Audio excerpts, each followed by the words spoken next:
I think every market has its different challenges. I think as a Pakistani founder, you have to be adaptable to the local nuances. Even if it's a developed market, they would have their own fair share of challenges. Maybe there's a lot more competition because there are so many other well-funded companies.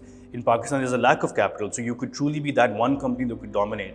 But then Pakistan brings its own challenges, that it's a very low-cost market, it's a low-integrity market, the trust factor is low in the market, so you have to be very sharp in how you're building controls and systems and product. So Pakistan has its own challenges. I don't think they're special, they're unique in that way, but I don't think they're too much more severe versus any other market. I think startups in general are a very challenging domain and industry to build a company in. Yes, Pakistan, especially in its volatile markets, brings some additional challenges, so you always have to be on your feet.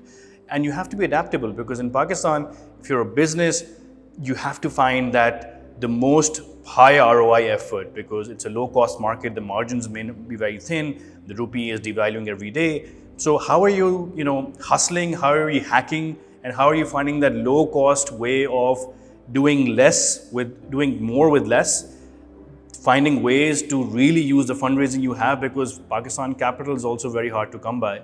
So the little that you have, what can you do in the most cost-efficient manner? I think that is probably special about Pakistan. But it's part of the challenging life in startups, and I think other markets have similar challenges as well. Economic cycles come and go. I think they come and go in every single country, Pakistan maybe a little bit more. But I think first and foremost, you have to know your why. I think, and focus on what is in your control. Startups are challenging regardless.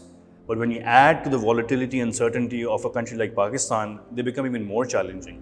So if you're not doing this for the right reasons, if you're not doing it for a larger mission and purpose, I think you will lose your focus. A lot of things like Pakistan and the macro will start affecting you a lot more.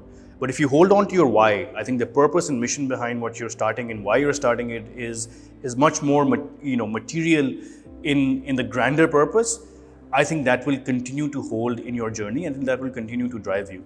And second thing is that just focus on things that are in your control. The macro is not in totally your control. The currency is not in your control. The politics is not in your control.